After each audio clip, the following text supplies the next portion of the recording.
हमारी संस्था का नाम है नामोपचार फाउंडेशन। नामोपचार जो निरंतर नाम लेते हैं उनके कष्टों का रोग कैसे नाम उपचार। मैं आपको ज्वाइन करवा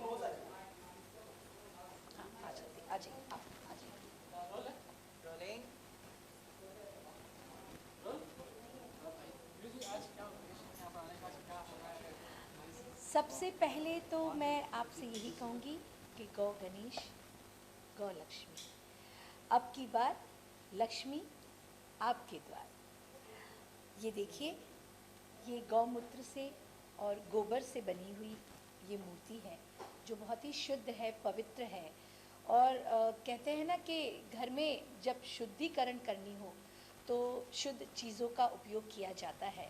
तो नामोपचार मैं ये कहूँगी नाम उपचार संस्था जो है, जो इस कार्य में जुड़ी है, उनके जो मुख्य अधिकारी जी हैं सुरेश जी यहाँ आए हुए हैं। मैं चाहूँगी सुरेश जी आप बताइए नाम उपचार का अर्थ क्या है।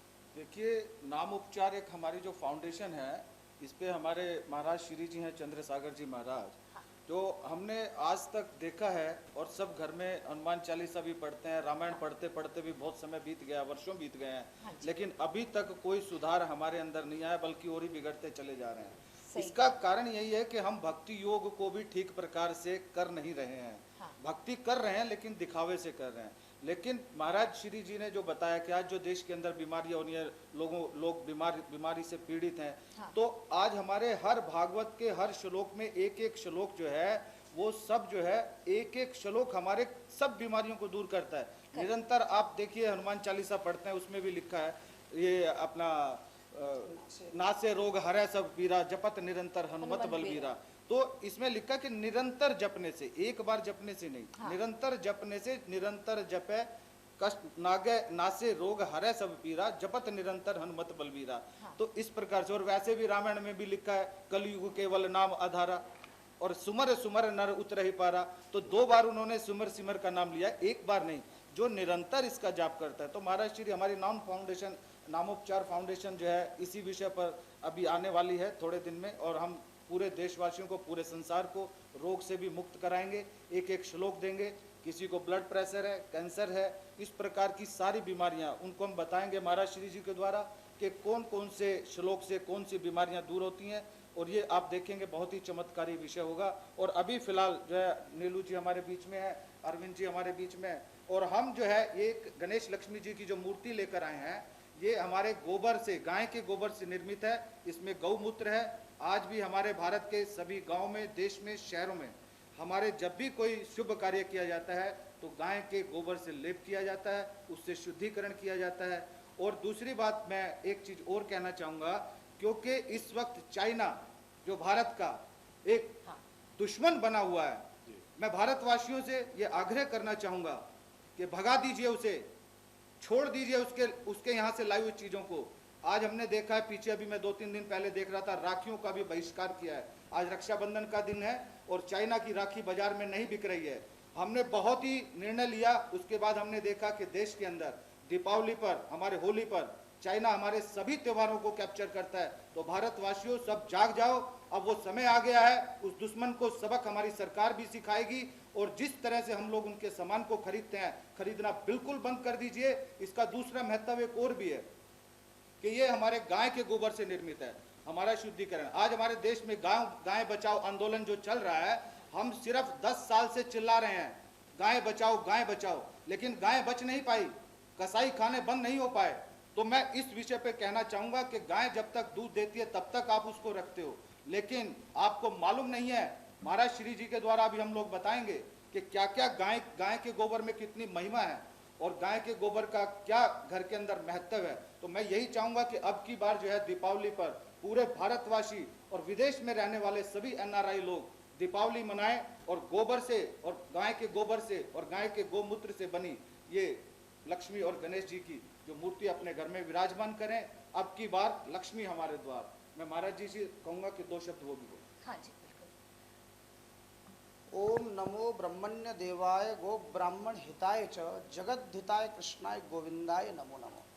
भगवान श्री कृष्ण को गोविंद कहते ही इसलिए कि गावो विंदती थी गोविंद, अर्थात गौ सेवा के लिए भगवान संकल्पवान थे। और गौ के निमित्त तो ये बचपन से ही हिंदू संस्कृति में कहावत हुआ करती थी, अंग अंग में देव बसे बहे दूध की धार, बैतरणी देव पार कर पूजे सकल संसार। जिसके अंग अंग में देव वसे, लक्ष्मीश्च गोमय नित्यम, अर्थात माँ भगवती गो माता के अंग अंग में संपूर्ण देवताओं का निवास है। एक बार समस्त देवता आए कि माँ आप हमें अपने शरीर में स्थान दो, क्योंकि ब्रह्मा विष्णु महेश स्वयं आपकी स्तुति करते हैं, तो हमें भी आपके शरीर में स्थान मिलना चाहिए। तो समस्त देवताओं को जब स्थान मिला, लक्ष्मी जी को स्थान नहीं मिला, लक्ष्मी जी पीछे रह गई। सबसे अंत में माँ भगवती लक्ष्मी आई और कहा माँ मुझे भी तो स्थान दीजिए। बोले माँ आपको आने में थोड़ा विलंब हो गया, अब तो पूरा शरीर रिजर्व्ड हो गया, आरक्षित हो गया, अब शरीर में स्थान नहीं है। उस समय लक्ष्मी ने बहुत अनुनय विनय करी, प्रार्थना करी, गिड़गिड़ाई। तब गो माता ने कहा कि एक काम करो लक्ष्मी, लक्ष्मीश्च गोमय नित्यम, तो मैं स्वयं मैं अपने गोमय में, गोमय अर्थात गोबर है ना, जिसको अमृत तुल्य माना गया, इसलिए इसको गोमय भी कहा गया है ना, इन्हें गोबर के रूप में अमृत। इसलिए तुम नित्य निवास नित्यम गुह्येषु स्थितो लक्ष्मी, है ना। यही कारण है कि तुम मेरे गोबर में निवास करो, गोमूत्र में निवास करो। साक्षात गंगा जल की उपाधि दी गई है गोमूत्र को। श्रीमद् भागवत में तो यहाँ तक किया कि गोमूत्रेण स्नापयित्वा पुनर्गोरज सार्वकम, भगवान श्री कृष्ण को जब नजर लगी तो गोमूत्र से स्नान करा गया और पुनर्गोरज सार्वकम, और गौ के चरण की धूलि से उनका तिलक किया गया। ऐसे अनंत गौ की महिमा है। इस वर्ष मैंने इसलिए आदरणीय सुरेश जी को ये निवेदन किया कि क्यों न हम साक्षात उसी अमृत से, उसी गोमय के द्वारा निर्मित गो लक्ष्मी और गो गणेश को हम अपने घर लेकर आए, जो साक्षात माँ भगवती कृपा करें। बिल्कुल बिल्कुल। तो इसी के साथ हम आप सबके घर आ रहे हैं। अब की बार लक्ष्मी आपके घर, आपके द्वार।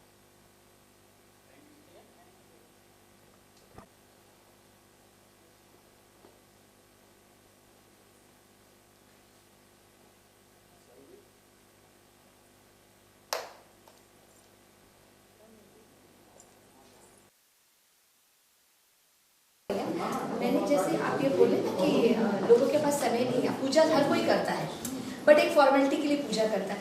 तो हम जैसे बोलेंगे कि हाँ बिल्कुल सही करें, जैसे हम डेली शूट करते हैं, शूटिंग करते हैं, हाथ जोड़ना हमारे लिए कंपल्सरी, 5 मिनट हो गए, मतलब वैसा हो। तो दैट इज द थिंग। जैसे आरती जी है, मैं बीच बीच में उसकी डेफिनेशन भी देते जाएंगे। एक मिनट जिसमें पहली हिंदुस्तान की फिल्म होगी, पहली हिंदुस्तान की फिल्म जिसमें गौवती आपने बाकायदा मैं चिल्लाता हूँ और मैं जो गौवती आपको जो मारेगा उसे मारा, अगर मैंने एक्शन करके उसको मार दिया।